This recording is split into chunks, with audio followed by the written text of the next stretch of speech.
Alright, since we're here, let's test this microphone. Chris. How would you like to test it? I would like to smack you in the face really hard. Okay, let's see what that sounds like. Yes. Oh my gosh. That was a really weird reaction, being slapped in the face. Really painful. It was worst ever. It was worst ever. Oh, Jesus Christ. I'm just gonna keep slapping you until you react. Ow. Son of a bitch. Piece of shit. The door is still open. You can like close the door.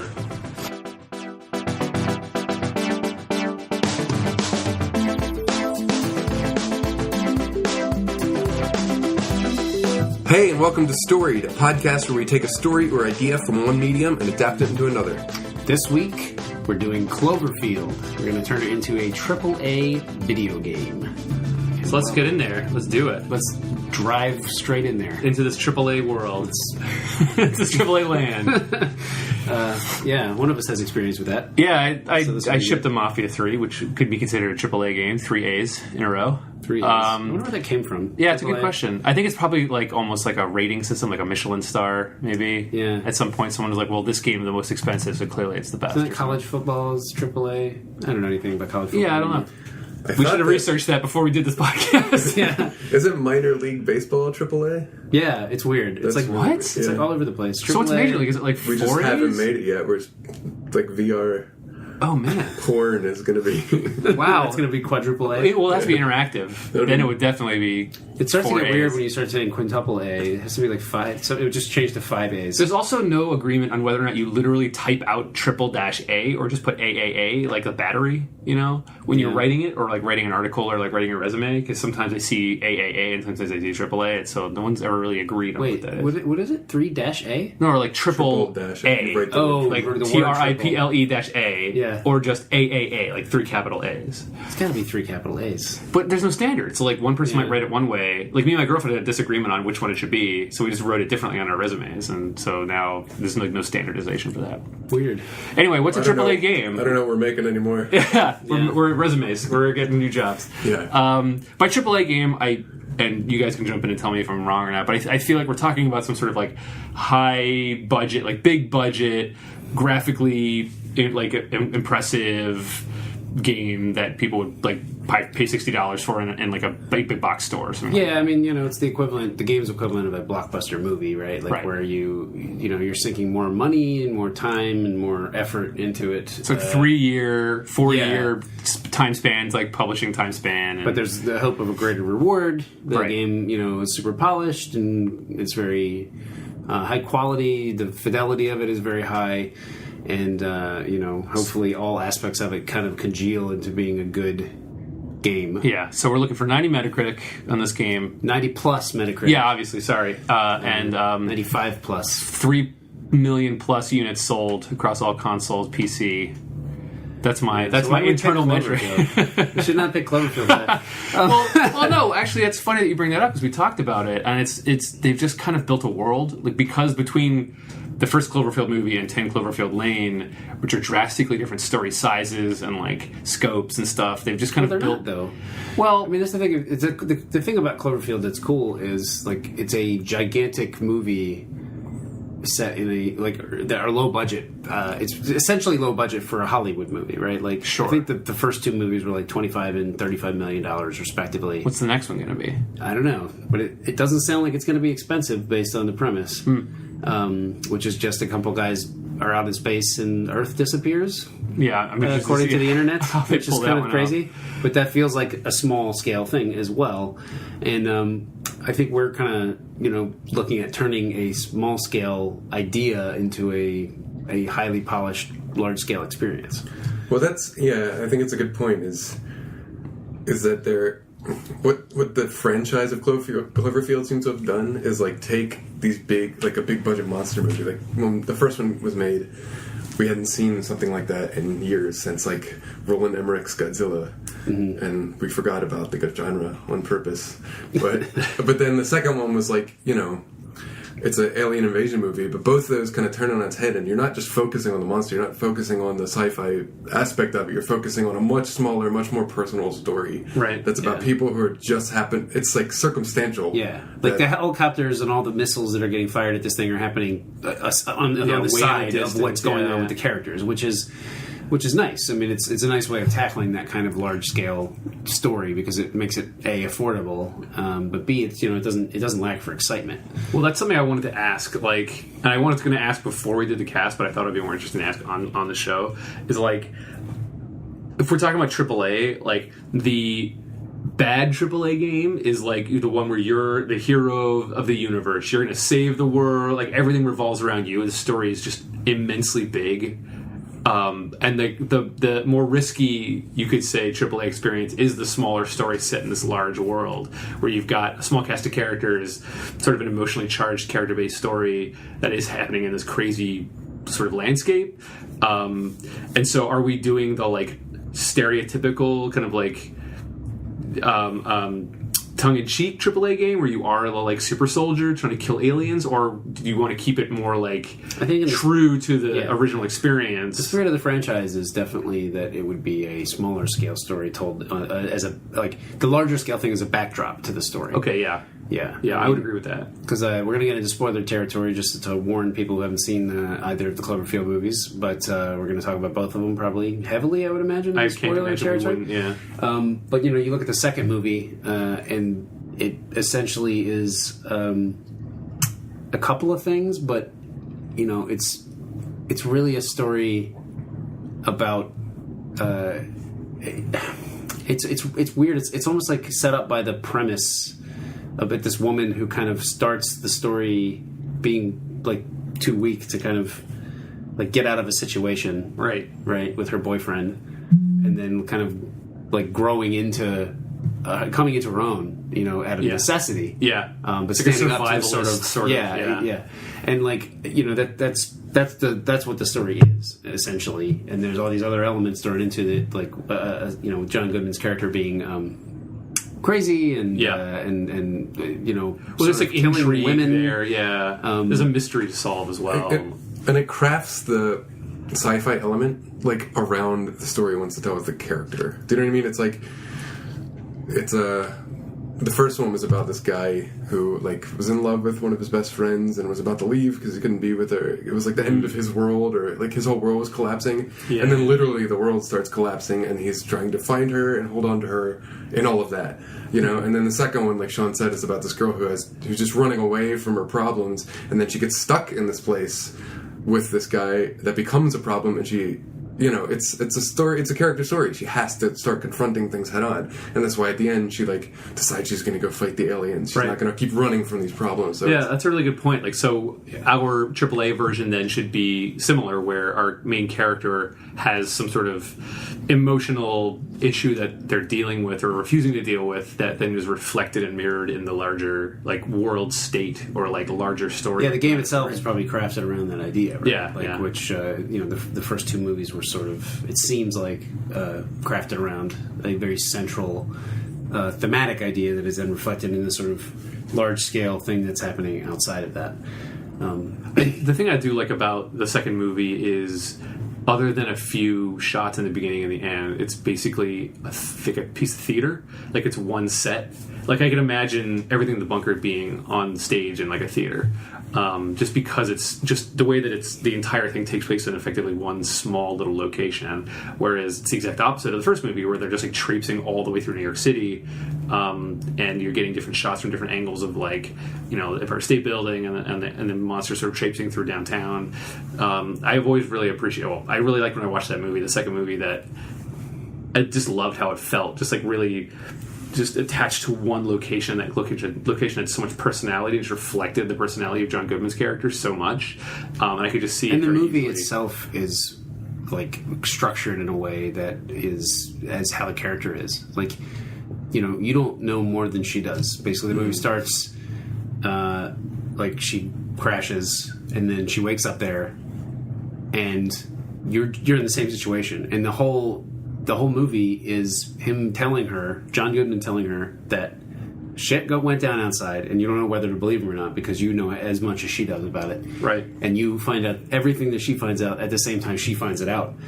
And the movie being all in that bunker means that, it feels claustrophobic. It feels like you never get to see. It's like when you see the door for the first time in the movie, it's like, holy shit, okay. Yeah. She can get out now. Like, right. And she didn't know that either until then. She didn't know how far underground they were. Right. Like none of that. Well, you and the main character's emotional states are identical. Right. Yeah. You see that first ray of sunlight, and you're like excited and like nervous and scared about what could be out there, and that's probably how she's feeling and in that moment too. going to look out the window to see the state of the world is something we all want, and it's like it's the mystery, the suspense is being like drawn out, and you want to see that, and then she gets like pulled back from it the first time, right? Like I'm trying to remember the. Oh no, she sees it, and then she sees the woman, and her face is like melting. So we are led to believe that the air is actually toxic. Right. So which is brilliant because then you are like, shit, maybe John Goodman isn't lying. Like this, it's so obvious that he's lying the whole time. He's being shifty, he's being weird. Like he like ran this woman off the road. Like he's clearly antagonistic in some way. Wait, shit, he might be actually telling the truth, and it just totally throws away all of the like preconceived notions you have about what's going on in the world, which is just brilliant. That's what that film does really well. Is it kind of ping pongs you, whether every time you don't think you can trust John Goodman's character, something turns out to be true, and then every time you start to trust him too much, the reverse happens. Like there's like a new element comes into play, and I obviously editorially speaking, but I prefer that one way more to the first one because there is the human antagonist, like is the big part, Right. So just thinking about our game, and it's harder in a game to have such a strong human antagonist. Potentially, if we're doing a AAA game, depending on how we develop our mechanics and our design and all that stuff. But I would err for something like that, where it's much more about the human interactions. The first one did have some of that, but it was much more walking around just trying to survive. Right. But what's cool, and I think honestly, one of the things that the trap that you could easily fall into making a Cloverfield game into a AAA game is it becoming a shooter. Mm-hmm. Yes. Yeah. I wanted to talk about what the genre was going to be after we finish this. Well, I mean, we can keep going about this, but I do think that like there is room, just to kind of get to that later, for not just like Mass Effect, for instance, has a lot of dialogue in it. And there are other things to do, but dialogue is part of it. That could be part of this game. Also, there are games like Soma, or they're just creepy. Right. Amnesia. I'm mentioning all frictional games. Resident Evil 7 has shooting in it and attacking, but like you wouldn't necessarily need that. Right. It's not a focus in a big game like this. Yeah. So we could fold both of those ideas in. Like I kind of feel like the sweet spot for a game is between the two movies. Yeah. Like the first movie is. You mean like timeline wise? Well, like potentially timeline-wise, we can talk about setting and everything in a little bit, but I think in terms of like how the scale of it, because the scale of the first movie is clearly larger than the second movie. The second movie is basically 3 people for most of it, and it's very low scale until she gets out of the bunker, in which case it goes like crazy. Yeah, that's the last like 10 minutes of the movie. The scope of the event is the same. It's just that what we see of it is much more. Well, the scope of the event's actually, well, I guess you could argue one way or the other, but the scope of the event is smaller in the first movie because it's localized to New York. And then in the second movie, it's global, assumedly global. But the other thing I wanted to mention was, shoot, it's gone out of my head now. But, that's what it was. The idea that in the second movie, because it's called 10 Cloverfield Lane, that aliens it's connected to the first movie in some way, and us being who we are, we assume it's going to be aliens in some fashion, some sort of. It's not going to be a carryover character. It's going to be something large and like world building-y that's going to attach those two movies together, right? So the fact that John Goodman is saying like the world fell apart for like all these other reasons have nothing to do with aliens, like they don't come up in his like conspiracy theory talk at all. It's like we got in a war with Russia and nukes got dropped or whatever his like thought processes on that. But we in the back of our heads are like it's aliens is probably what's going on outside. Well, he does mention it. I think he does mention it at least once. Okay, well it's not like that's the story he's telling. It's sort of pushed out of your mind. It's pushed sort of like into the back of your mind that it might be something other than what he's saying. and then it's revealed, yeah, it's the aliens, probably connected to the first movie in some way. But like the question I would pose is, do you feel like in our game we should even bother with that?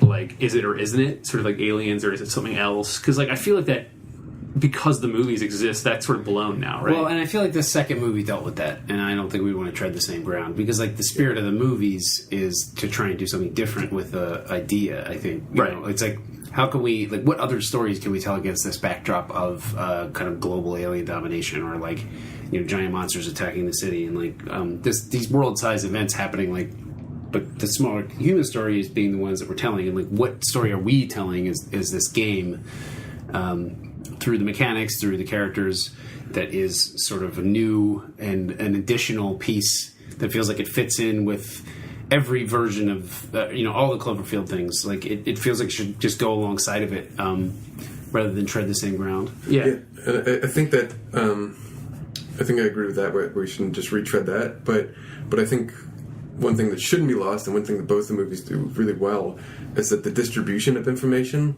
to the characters is very limited, which I think is cool and kind of helps ground the premises in a really, it helps ground that human aspect, because like, you know, you see a lot of movies where genre movies where like all of a sudden like the zombie outbreak happens, and then like you're watching the newscast and it's like people think this is why it's happening, and no one gives a shit. That's not important in the story. You know what I mean? It can be, depending on how you craft the story. For the most part, that's, you know, if for some reason a globally catastrophic like horror or sci-fi event happened in real life, the last thing I'd be thinking is, oh my god, how's this happening? You'd just be reacting to it's just Doom. We're talking about making the new Doom. And most of the time would not be in the reality of it would not be, you're not in a position that the world leaders are gonna know anything about it if it's sudden, and if they do know anything about it, that they're going to tell you. Yeah, you know. Do you imagine that all the stories across the nation will be fractured, and like this little outpost heard this story, and this little group heard this other story, and like totally different kind of rumor, kind of mill kind of situation. It's like the only way that like somebody in the Cloverfield way movies would find out is like if we followed the Judd Hirsch character from Independence Day. Oh man, the whole time, and then he somehow managed to get on a plane with the president. You know what I mean? And then they started telling him all this stuff that he's not supposed to know. Right. But like most of those disaster movies have that built in, like, get me the general, you know, moment. Brief me on the files. Yeah. And then like somebody somehow knows something about alien technology within 48 hours of it like appearing in the sky. Yeah, well, they give it a cold, right? What? Yeah. Goldblum just knows how to like hack into alien technology. Computer virus. Yeah. Yeah. Yep. Yeah. Well, they're able to like launch that ship like 24 hours later. He just interfaces it with his like old Mac laptop, and somehow he's able to like. It's so ridiculous. It's the best. So we're clearly making that. Yeah. Yes. Independence Day, the movie. Cloverfield, the movie, the game. Yes. Perfect. Independence, Clover. Never mind. Yeah, that was a false start. Yeah. Okay, yeah, I think that's a really good premise for a AAA game, regardless of the sort of genre or mechanics or whatever. Is there's some small story where the characters are given information, sort of little tiny bits and pieces, and don't really know the full extent of the world state, and maybe you never know. Like, I think that would be in like the gameplay would be that. Absolutely, but I don't think we ever have to give the full like exposition where you fake the blacking out 10 years ago. Like, we don't need to do any of that stuff. Because we're in a AAA game as opposed to like an indie game, I think we should see shades of that larger scope. You know, it's like we should have at least parts of the game that are like the third act of 10 Cloverfield Lane, or that are more like... No, I totally agree with that. Yeah, like, you know, you keep the story, you kind of... They're set pieces. Exactly, yeah. Yeah, that's a good way to put it. And you keep the story more narrow. Well, what you do then is you have the, like, you're doing a mission, and you find, like, military survivors from a different platoon from, like, stationed across town or across the state or across the country or whatever, and they have, like, reports coming in from what they had to deal with, and, you know, it's completely different what you're dealing with in your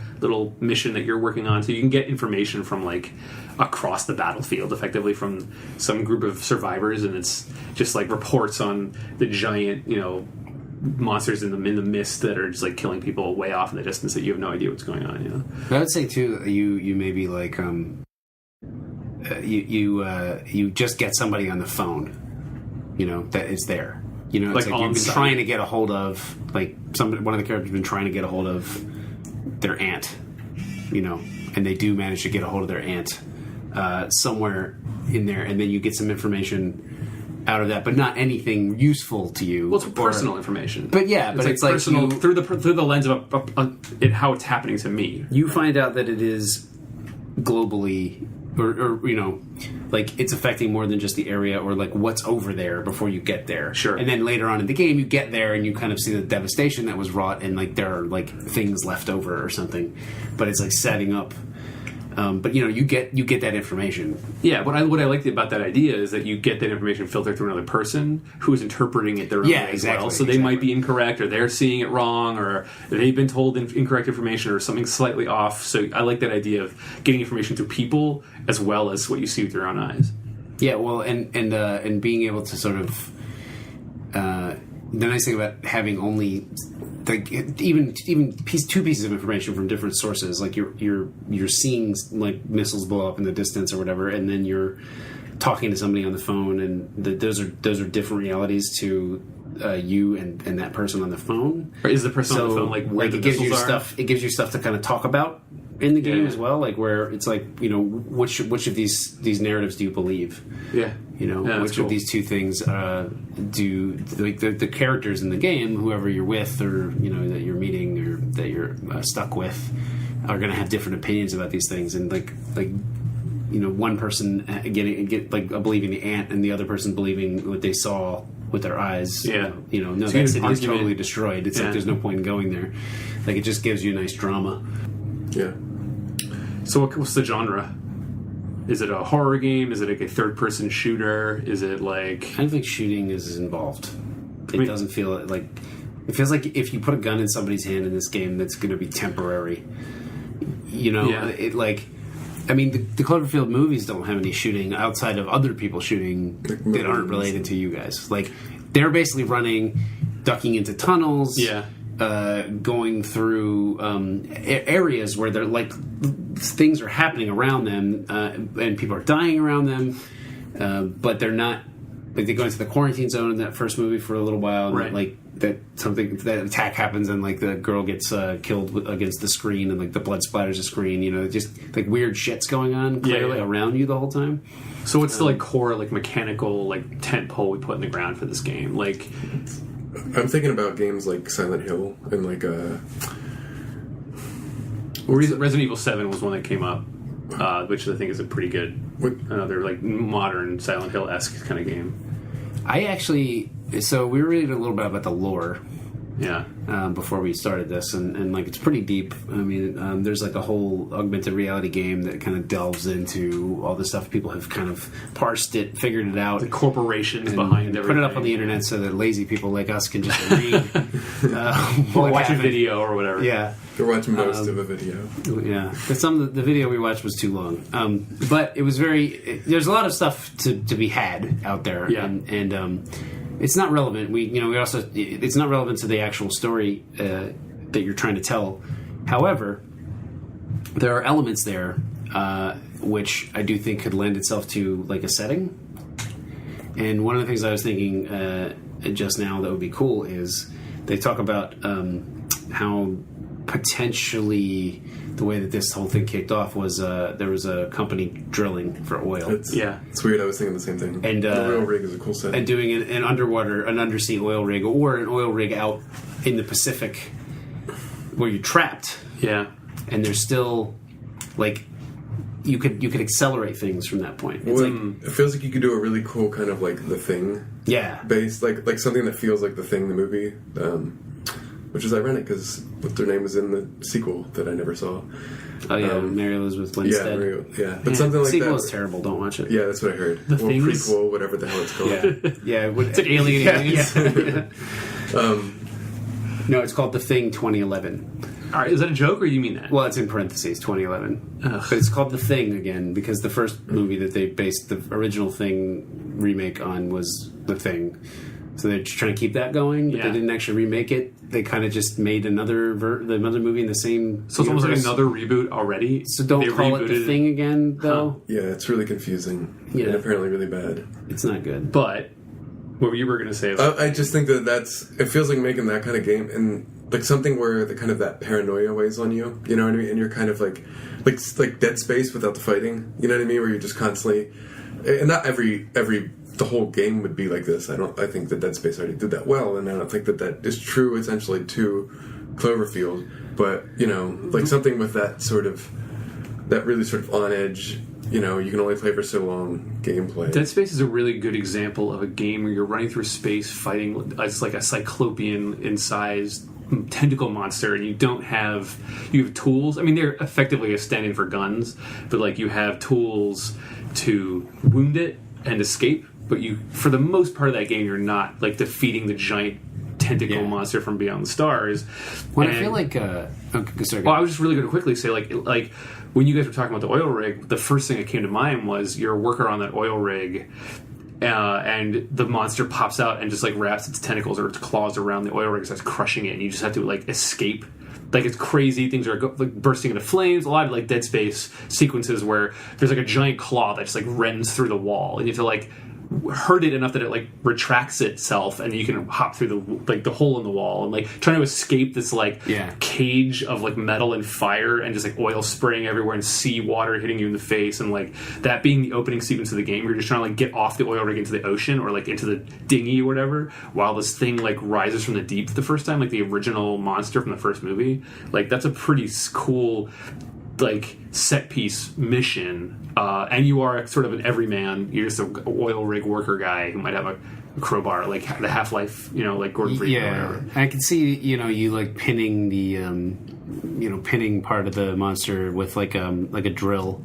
You know what I mean? Like that being a goal. Like, you gotta climb up a ladder, and like things are hitting, and you gotta get up there. And it's very Uncharted, where things are like breaking while you're like oh, and you're like freaking out because you're like all things are like climbing up or falling down around you. See, but I would pitch that that's where the game ends. Okay. Yeah. And really? Where it begins is you're literally just drilling. Like, at the start of the game, it's like a slow burn. It's a drill simulator game. Somebody like you discover the thing. You're like there when it happens. Like, or something gets onto the rig, and like it's like Alien, where it starts off small. It's like a mystery. Well, it's a mystery partially, but it's also like, imagine that like there's in the first movie, right? He ejects the Cloverfield monster ejects all these pods off, and then they like run on the ground or whatever. What if that's like an evolution of like there's a smaller thing that was an issue at first, and these are attacking people. It's kind of paranoid, and like there's something you can hear moving around, and you have to like exterminate them, and that's kind of your goal. And like the AI is really good, so they can move around the ship. You have to find them and kill them, but they like start clustering or something. Yeah. Like, I feel like you could basically build, but because they keep evolving as the game goes on, you keep encountering larger monsters. Yeah. Okay. I can see until that turns into like them either waking up or becoming like a larger scale thing. And one thing that would coincide with that, I think, is that would be cool about setting on like an oil rig, is that you could use the player if it's such a defined environment that you can explore, and it's got boundaries and limits, and I'm sure, and it evolves as the thing goes on, and maybe like you get access to a sub, or you can go down to the lower, but you're still very limited in terms of what you can explore. But like if there's a way you could put that into the gameplay and kind of like set up, this is where this thing is, and this is where this thing is, and kind of like bring a little bit of an adventure game aspect to it, where it's like that you have to get back to that thing. Like I kind of think of I think Half-Life started out in a way where you're just kind of like on like a mining sort of. Yeah, you take the tram from the very... I just was playing this the other day. You start at the very end of where you're trying to get... Like, you start at the end of the game, you take the tram all through... And you're like, see all the rooms you're going to have to go through and all the robots and stuff you have to kill, like, on your way to the beginning of the game. Yeah. So you kind of, like, set the table, and you can explore, like, maybe the whole rig, or... it doesn't have to be I'd say, too, like, you probably...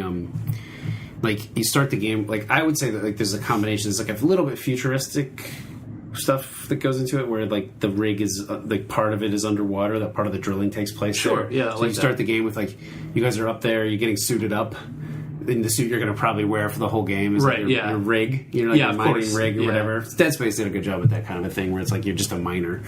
And You're an engineer. You're engineer, sorry. But you work on a mining vessel. That's true. Yeah, like the Isaac Ishimura is like Newton. It's like Isaac Clarke. Clarke, It's, yeah. Yeah. really ballsy naming. But that you got to go. You go down in through the elevator that you're going to have to then escape back up in a couple minutes, and like you get down there and like you're just kind of going through your business. We're teaching you the mechanics of how to use the tools. Mm-hmm. Yeah, like that kind of a thing. That's cool. And then you end up like you are the one who kicks it off, maybe. Yeah, that's just fine. to kind of that's like for in a AAA. game- That's a AAA. Yeah, move. totally. Yeah. But I mean, it doesn't have to be that you're the one who sustains everything. It's like you guys are all in this together. You're all doing things. Yeah, it's very Half-Life, where you, like, at the beginning, you go in, you put your suit on, it's like, okay, we're going to do some tests on this crazy warp drive, and you push the button that starts the whole reaction. But there's guys in the control room, you're like, all right, we're going to set the flow regulators to 0.5, and like, it all explodes, and those guys die, and you don't. But, like, it isn't just you. Like, you hit the button to start the machine up, but they're in their console, like, messing with all the numbers and stuff, so it isn't, like, your fault. It's like oops, we screwed up the numbers, we screwed up the math, now we opened a portal to hell or whatever.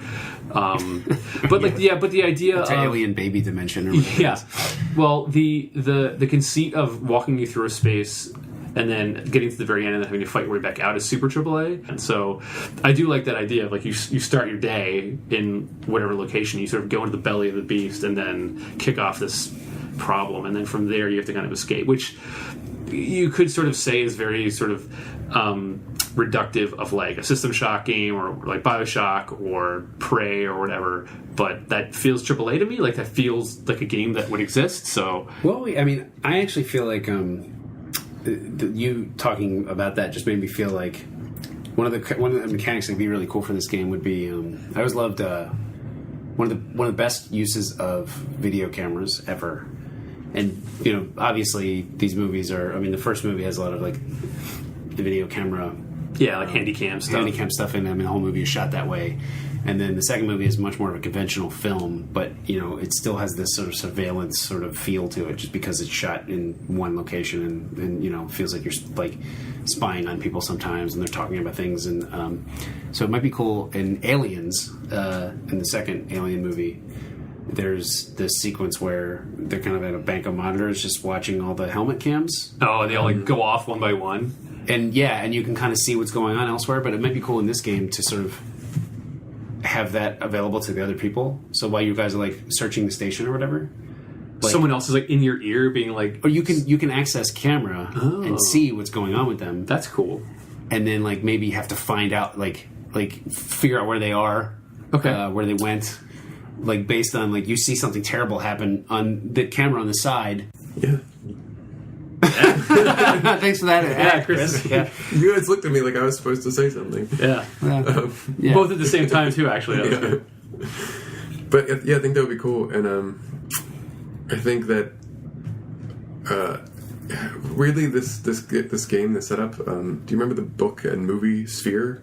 Oh yeah. It's reminding me of that too. So like, I think the sense that you're stranded. Man, do you know that's, what I mean? that's a good pull, man. Sphere. Wow. Well, No, it's great. it was It's good. literally the first book I ever read. I was like 13, I think. Yeah, I read and it it took young, me too. like a year to read it because it was like 400 pages. The first book I read on my own outside of school, and so it stuck with me. I like first book you ever read. Just like it's like ABCs or like colors and Well, shapes. first and like it's novel, first like novel. But it is kind of a similar premise, and it gives a goal. You know what I mean? It's like you have to get out of here. That's your end game. Yeah, well, Do you know what I and mean? that's where I feel like maybe there's also like we gotta get the fuck out of here sequence, like right after the elevator thing, and like we discover something. Oh, get off the fuck off, and they all run to the helicopter, Right. And then some asshole just takes off with the helicopter. Yeah. Oh yeah. I think it's like batted out of the sky, right? Like, But either it gets bad out of the sky or like the things swarm it, Right, Like that's yeah. kind of the first big and it crashes into the sea, and it's like fuck you, Jason. Yeah, no, that's great. Like, so is this oil rig like? I in my brain I'm seeing it like like Metal Gear Solid 2, where it's like Big Shot. Like the entire thing takes place on like multiple sort of oil rigs that are all attached, or like Mother Base, right? Where like they're all attached by walkways and spaces you can enter and live. Yeah, but it's like the this whole is, game might take place on this oil rig because it's under the water. You can kind of like use a submarine to go down, and maybe you see a giant eye open on the seabed or some weird shit, right? Well, I think you know there's the idea is if this has not been found. Like if we're discovering something really sort of super hidden on the Earth, right? This being a very remote location where the guys live there and work, Okay, yeah. would probably be the best way to do it, because then it's like Antarctica. Like that's part of the reason the thing works so well. Is like there's not really getting There's no away. help coming, yeah. And setting that up pretty early on and making it so that it is more of a sustainable sort of place to live, where there are more than just clock in, clock out, oil rig kind of like, I don't know what the fuck people on an oil rig do. Sorry, Yeah, we should have done a people on an research for oil rig. They don't listen. They don't have the internet. Yeah, Definitely not that's one true. thing That's that, definitely not true. Nobody on an oil rig has the internet, apparently. Yep. Sorry, oil rig people. But the idea that like, there's a bunk area, and Yeah. there's like It seems like a biodome place. kind of, Yeah, a yeah. little bit of that kind of thing. It doesn't have to be like super futuristic. It could just be like, I mean, I feel like. Well, the way that Mother Base very is just a very contemporary. large oil rig, and it's futuristic in its size and its like grandeur, but it's still like I could imagine that existing somewhere. Yeah, exactly. Yeah, it's like they're repurposing the oil rig. Mother Base, anyway, from Metal Gear Solid 5, is repurposing the oil rig aesthetic, and like they built it out of those materials in the way that you would build an oil rig in the middle of the sea, so that they could have a base there. Right. But other things went on it than oil drilling equipment. What I think could be cool too, and we were reading about the mythos before this. Like, if we kind of talked about it, but I don't think it's been solidified. Is if this was like the original Cloverfield monster and like the awakening site or whatever. Yeah. Like if we worked for. What's that fucking corporation's name? Teguaro. Eduardo? No, it's Japanese, I think. Maybe Targuardo. Targuardo. I wasn't serious about Eduardo, but that was a joke. It wasn't funny. Good goof, though. Yeah. Sorry, Anyway, sorry, Eduardo's. I'm just apologizing this whole podcast. Man, Eduardos that are on oil rigs are gonna be real pissed at this. Well, we're mining for them, on that whatever it was, SeaTac? No, the satellite? We should have written CSAT? some CSAT. It was down. Sea CSAT. cucumber. Yeah, see, You talking about the satellite? whatever the sea nectar, whatever the hell it was called, that like made the. That was like big eating thing. the sea nectar? that They Yeah. put the ingredient for slusho. Like that's our job. We're mining for that. Yeah. I can't believe that's real. I can't believe that's real.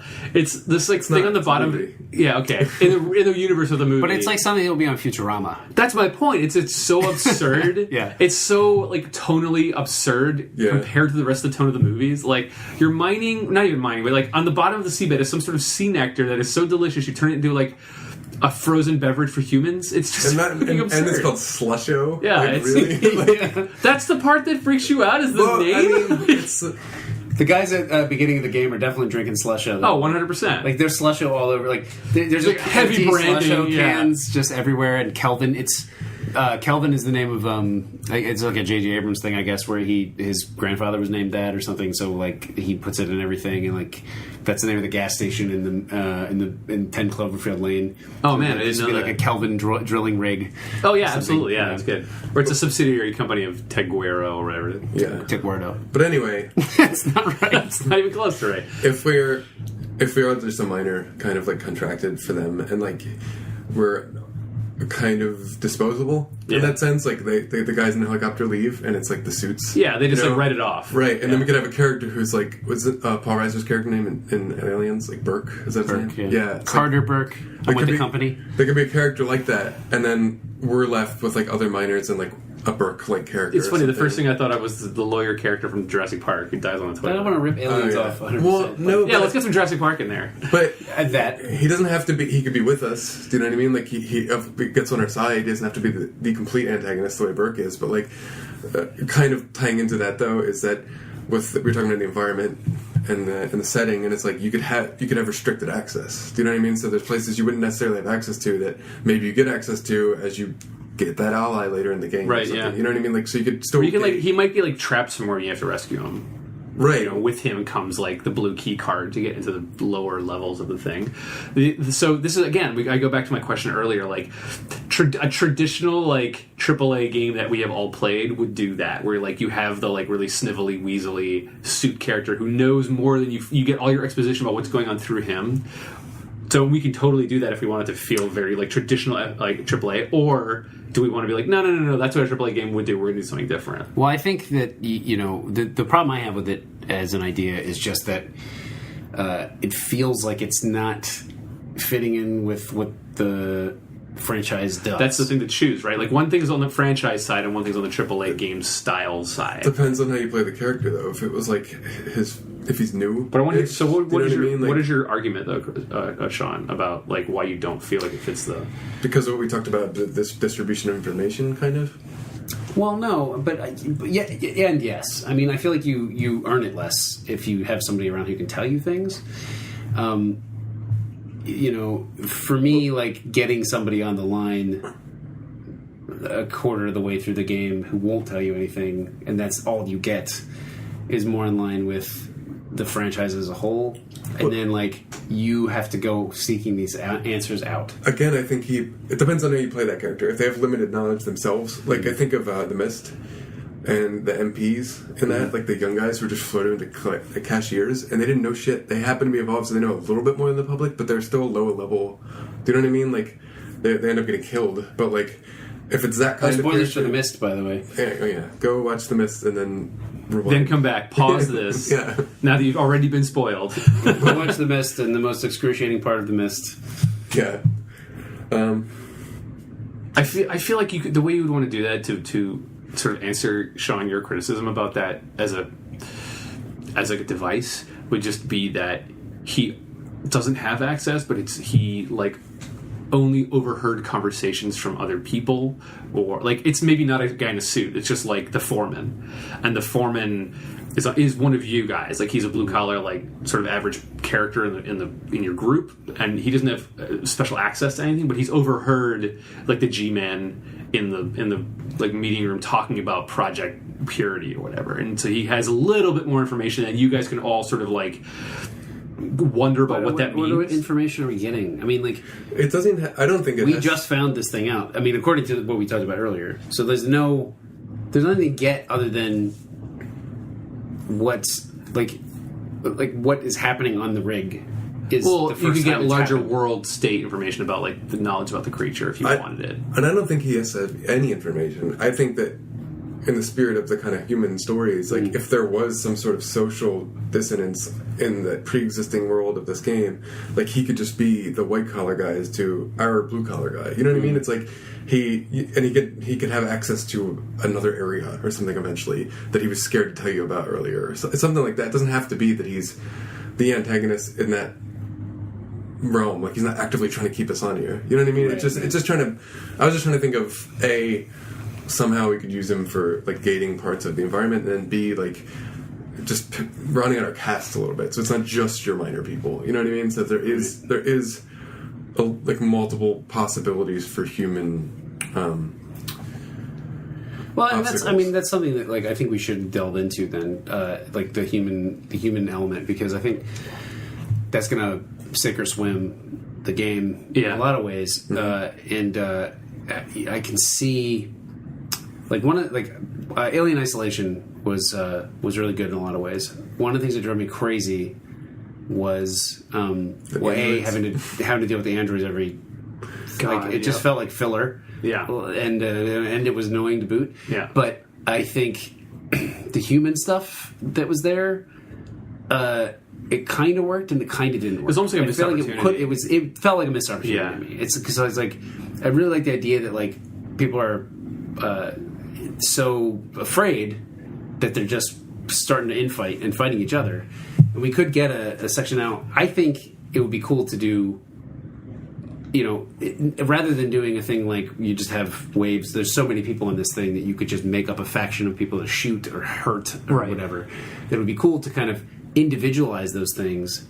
Kind of, I know this is going to be a weird comp, but kind of the way that the original Dead Rising did, where there's like that giant clown that juggles chainsaws or whatever. The human bosses. Yeah, exactly. But there were like these human boss people, and like it was ridiculous in that game because it was intentionally ridiculous. But like, it could be cool to have a guy like freak out and run off. Yeah. And he's just sabotaging shit, trying to get off the thing. And he's just an afraid person. Right. You know? And that's just somebody you have to deal with who's causing consternation for everybody else on the rig. Or you have a faction of people who kind of break off, and then now you're like, you have to go into their section of the rig. Well, I do like that idea that you might have, sort of touching on my concern earlier from the Walking Dead stuff, you do have different agreement, like different thoughts of what the best way to solve this problem are, and instead of having a like dialogue wheel, who's right in this situation kind of thing, a bunch of people are like, okay, fuck you guys, we're going to try our plan, you can try your plan and die here if you want, see you later, and they're just going to bail. Yeah. And maybe they take some stuff you need, like resources or something, and don't go out of their way to sabotage you, but like are getting in the way of your plan, so you need to get something back from them, or they've taken something you need, or whatever. Well, it changes up the dynamic of moving around the rig, because I don't feel like the rig is going to be big enough to really... You're going to have to recycle some things are going to have to happen. Like, one of the struts is going to collapse. You got to figure out a way to get across to the other strut that it used to connect. Right.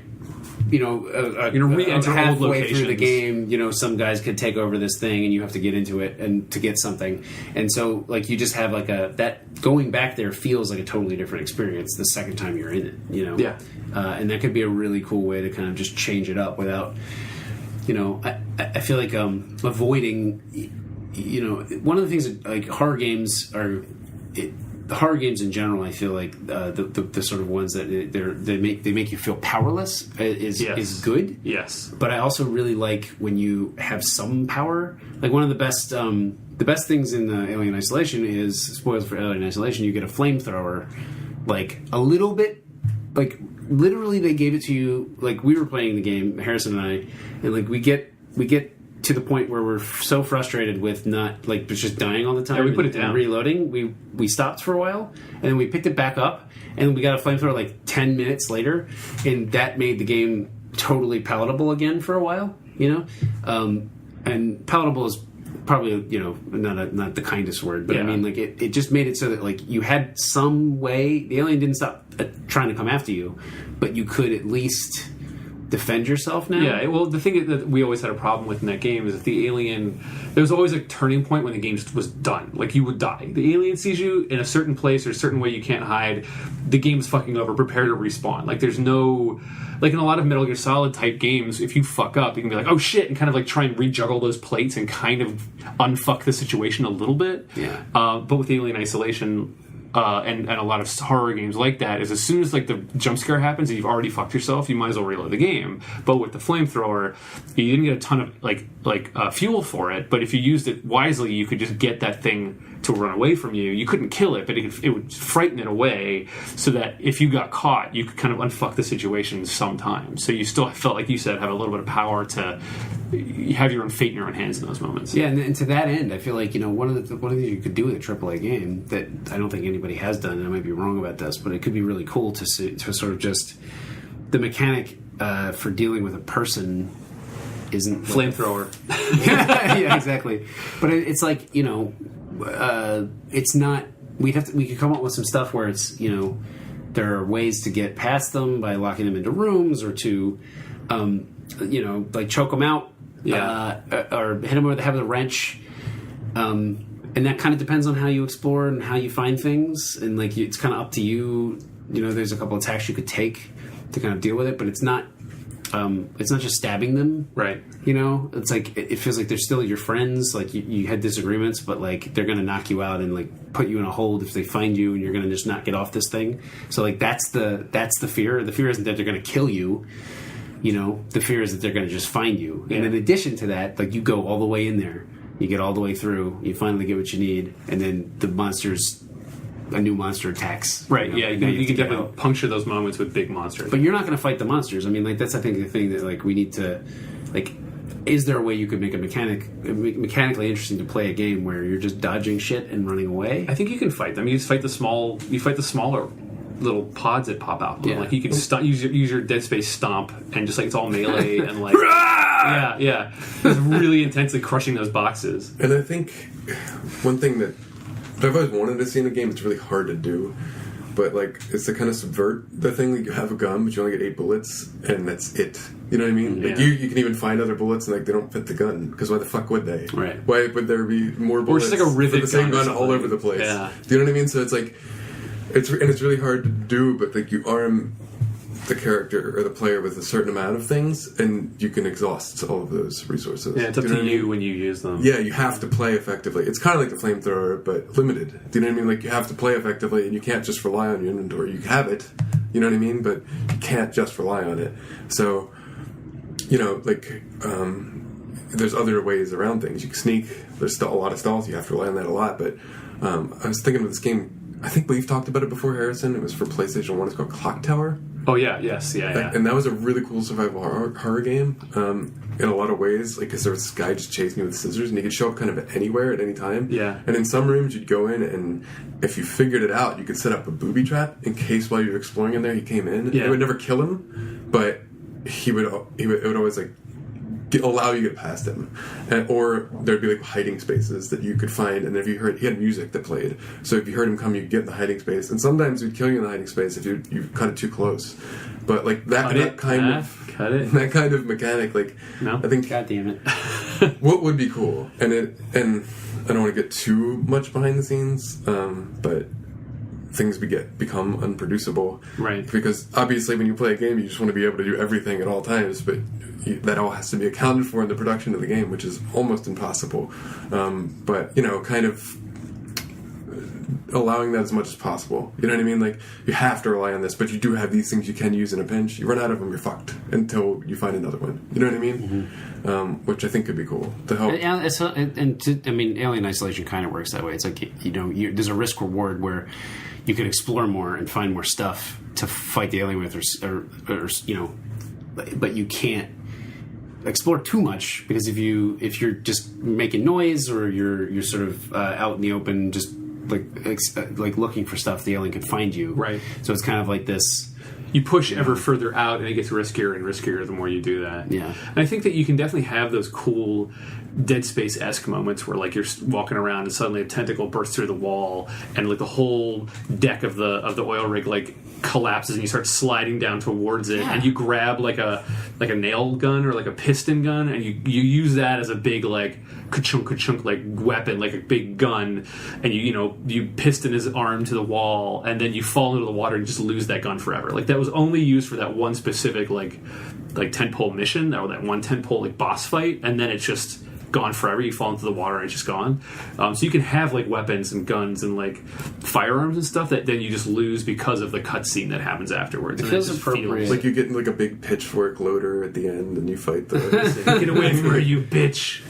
You can't. I mean, I think that crafting moments like that, I think linear sort of moments like that get a bad rap, but I like if you put them those things in games. You use them to like just for pacing change, right? Like, yeah, and they're cinematic and they're cool, and I think if you spent time crafting those moments individually, because like a lot of games rely on their mechanics the entire time, and then there's one of those moments and it sort of just feels like out of place. Yeah. Whereas like if this game, if there's any kind of mechanical system that taught you enough about like it, there's like a grab button, and like we set up the scenario in such a way that you could see what to do, or had to figure it out in some way. Right. And then you use the mechanics you already have to kind of make that. We could kind of craft the experience of those to be a little bit more involved than just a QTE or whatever you want to call it. Absolutely, yeah. But at the same time, I mean, you could build a mechanic around those moments. Well, like Dead Space uses the visual language of the like yellow glowing weak spots, right? Like, they teach you that really early on,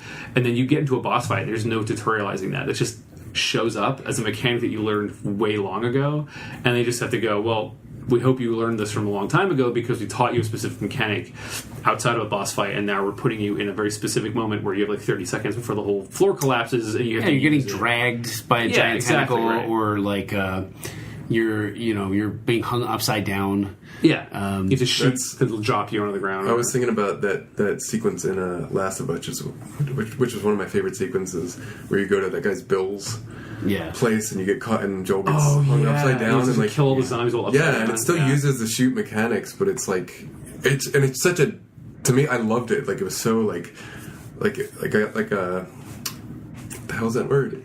Adrenaline. Yeah, like my adrenaline it's fired intense, off. yeah. Like, you know what I mean? It was like, and I think then when they are done well like that, and you set them up, and you don't like usually when they're done well, the player's interacting with an environment piece or something for another purpose. You think that's what it's for. And Yeah. you have an understanding what it does. You have an understanding of what the purpose of it is, and then it becomes available for another purpose all of a sudden. Yeah. You know what I mean? So the mechanics are there. You understand how to use it, but you're now repurposing it, and it's like.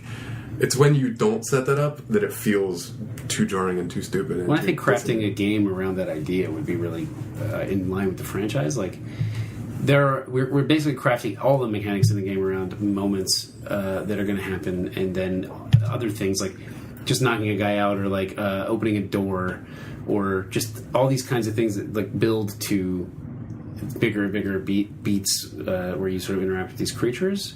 Could be a really cool way to do it, because I feel like, from a pacing standpoint, one of the things that horror games, some of them are better than others, but like, actually, Until Dawn was one of the best at this. Weirdly, I don't know if anybody's played that, but there were these long stretches where you just walk down a hallway, and that was the whole thing, was just to get from one place to another. But nothing happened. But it always felt like something was going to happen, and He's didn't like, really know when it was can gonna something be. just happen, please? So I can just like release all this energy that I've got. And I don't think, as a AAA game, I mean, Until Dawn was a AAA game, but it was very much a cinematic game. This feels like you could get away with just crafting those moments around the way that the game is made, and not for jump scare reasons, but to kind of control the pacing in a way where everybody's tense. Mm-hmm. And you have sort of AI-controlled little monsters roaming around that kind of pop out now and again. Yeah. But that's not something that's always happening. And it's not driven by any kind of trigger system, like is normally the case in games. Like, normally it's like a scripted we are moment. Scripting a moment where you hit a trigger, and then this thing happens. It's like in the first Resident Evil, when you pass that one window, the dog jumps through, and you feel Exactly, Right, yeah. right. And those happen Happens all every over time. games. I mean, and you just can all have over. those, but I don't think that's the crux of the game, or like the meat of the Well, game. those were. I think you reserve those for when Exactly. special moments are going to happen, and then there are other systems at play that are all integrated in terms of like just maneuvering around and exploring and picking up objects and using them that play into those moments. Yeah, I think also if we have the opening, or not even the opening, but at some point if damage is done to this rig, like you'll get a lot of tension out of just the place falling apart. Yeah. Like, I mean, again, we don't want to have the big monster attack right away. I do like your idea of sort of pacing the slow burn.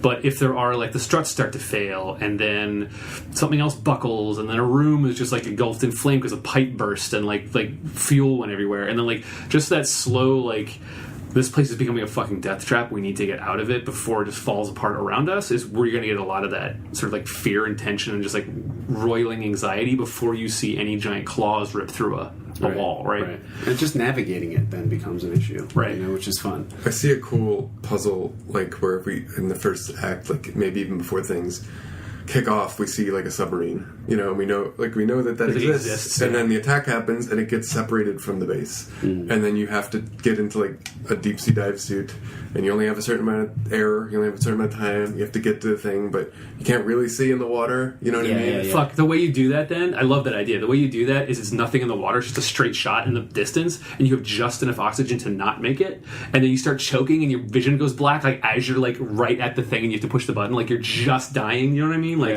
you time it out perfectly. If you just push the button and go forward. There's like a Cloverfield monster foot. Yes. Yeah, Like, totally. Yeah, just like it swimming knocks by. you, at some point, that would be a good place for a trigger. Yeah. Like, it knocks you off Away course, from your and you have course, to, yeah. You're spinning in the water. You have to kind of figure out where you're going. Yeah, now. so your little oxygen bar is Yeah. slowly depleting, and you're starting to get really nervous that you're not going to make it. But you will make it if you just keep going forward. But your oxygen empties out. You start getting that choking animation. Your vision goes all blurry right as you get to the submarine. But it would be cool too to know that, to have that information, and maybe you can make it, but you do see things moving around below totally, you. yeah. So you're like, Freaked shit, out. you know what I Yeah. mean? So like, as a player, stop. you're reacting to the things you're seeing. Is that going to hit me? Is that going to interact with me? But you also know that you're going to run out of. You can't just stop. But then you can get into the sub, and it's like, well, we got in here, but it doesn't have. And then the player might think, why the fuck don't I just take it and get to the surface myself? You know what I mean? But maybe there's only enough fuel to get back to the base and then fuel up. So like, and then you have another. So why did I go after it in the first place? Well, because you can get back, you just have to bring it back. Were you trying to pick up your friends? You were the one told there's only one suit. You have to go get the thing back or something. So, but I think there's all kind of cool kind of set pieces that we can make like that. I love the idea of underwater and like big like tentacles and feet or whatever. I guess rad. And there's being underwater, having to go into the half flooded. Like something's down there you need. Yeah. And it's half flooded. And I gotta go down there if I'm gonna get out of here. So you wade through, like what the fuck is under the water. Yeah. And you just see like shapes go by in front of you. Yeah, and you start to see things being outside the windows, down there, and is it gonna collapse? It's all the jellyfish. Maybe you can make it collapse. Maybe you actually do something where it's like you can blow out. If you shoot the windows too much, they'll blow out and you'll die. Yeah, that's cool. Like it could be. Well, no, we're not shooting, obviously, but like whatever it is, like it would be nice to introduce a thing where it's like you actually have to pay attention to that. You actually have to. Yeah. You can kill yourself by accidentally not being careful. Right. If you're just swinging your axe wildly around. Yeah, exactly. It's like don't hit the walls too many times. You make a really, really clear sound effect. Like you're fucked if you do this much more. That's cool.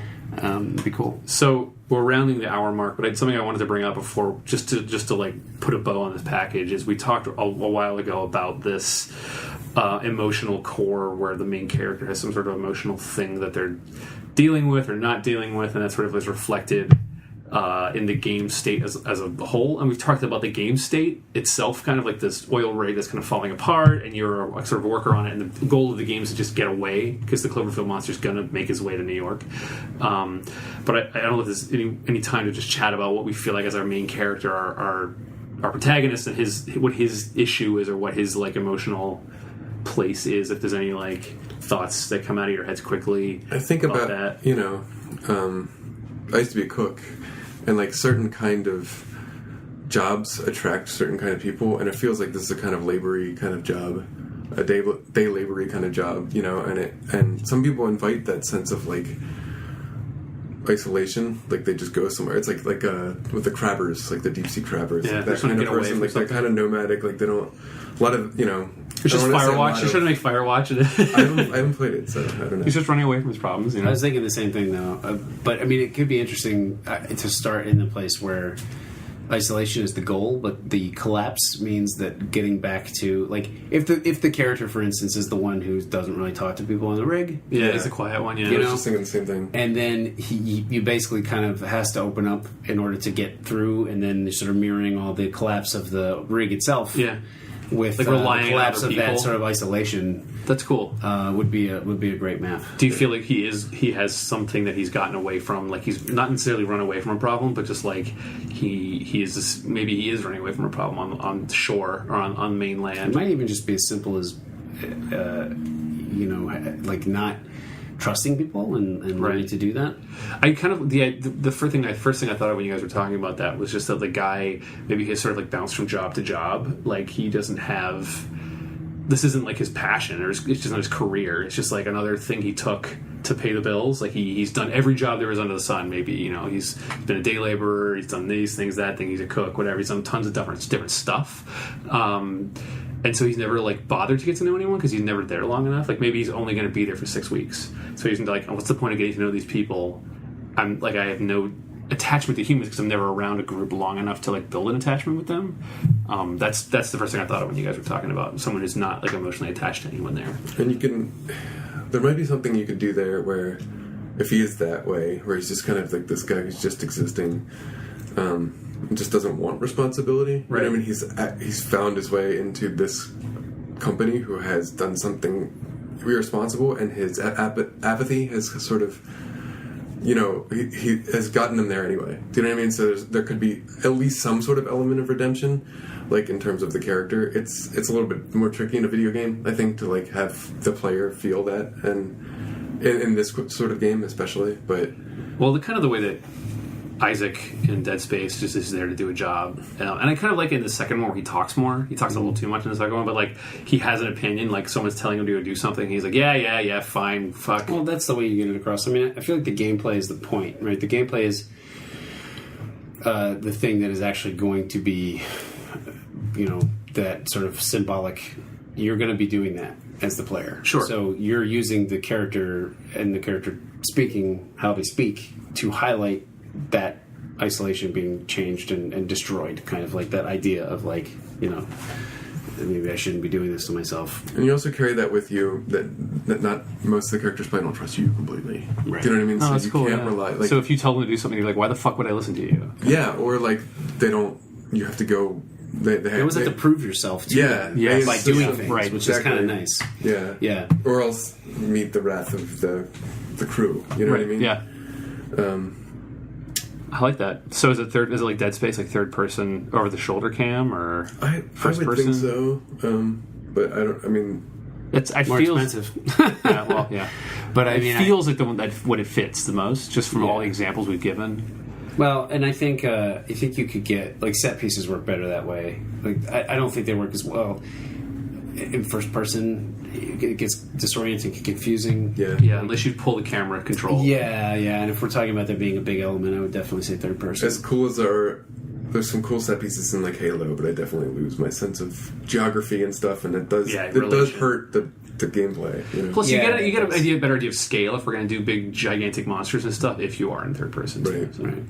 I always love like the one thing. There's a Resident Evil 7 does a couple of great sequences where they sort of take control of the camera, but you can still act and do some stuff. Like there's a scene early on where you get stabbed in the hand with a screwdriver. Yeah. And the screwdriver it's pinned to the wall, and you just reach up to try and pull it out, and it's just like a simple thing. Yeah. But there's something going on in the background. I don't want to spoil it because it's great, but like it builds so well and it gets timed out so well, and You're trying to look at both things at once. You're like exactly. scared of what's happening in the background, but you're also trying to get a fucking screwdriver out of your hand. Yeah, and like set pieces built that way, I think would be very, very, very Cloverfield. It feel like that one's fake. I'd prefer to not make it fake, but like this, it feels like it would be like there's unique opportunities to kind of do interesting new kind of stuff rather than just you got grabbed, shoot the thing and let go of yourself. Right. Get yourself out of it. Yeah, And, for sure. I think there are other things we could do with it. Weirdly, too, I keep another sort of place to mine ideas from is I keep thinking of the movie Gravity. Mm-hmm. Like there's just such a clear. That's almost like a video game, that movie, because it's such a clear, just don't die. Don't die. That's like her whole thing. That's your one Survive. goal. Yeah. That's her one goal. So like kind of building sequences like that. It's just, this is happening, work your way through it. Do you know what I mean? Like, yeah, totally. it kind of would help us not so much rely on like fighting mechanics. Do you know what I mean? It's like, as the place falls apart, we happen to be in the middle of those pieces sometimes. You know what I mean? Like, and then we're it's kind of like the train sequence in Uncharted 2. The train's falling off the edge. You got to get up there before it does. Right. Yeah, you're not going to stop the train from going over the edge. Yeah. And that is very AAA, and I think like that's where this kind of thing is moving, I think. I don't know. Yeah. There's becoming a really cool, seamless transition between movies and video games, and I think like this is actually pretty right property for that. Yeah, because of that. Yeah. Cool. Cool. I like that. I think it's a really good example of a AAA game. I think it fits really well. We did it, everyone. Did it. Ship it. Someone give us, I don't know how many millions of dollars with this game. It's only 3 of us. We just hire 150 more people. I'm sure we'll solve those problems. Yeah. Well, thanks for joining us, everyone. We love you very much. Okay, that's awful. I can't speak for everyone. I can speak for myself, and I love. I mean, all you of did. You already did. It's done. You can't speak for everyone. You can speak to everyone Everyone, I love you. with love. Wow, that was terrible. I love it. Cool. Thanks for joining us. That's our Cloverfield AAA game. Next episode, we will be taking the indie game Inside and turning it into a feature film. See you then. Storied is Sean Ainsworth, Chris Revert, and Harrison Pink. And our music, as always, is by the amazing Jared Emerson Johnson. Thank you for listening.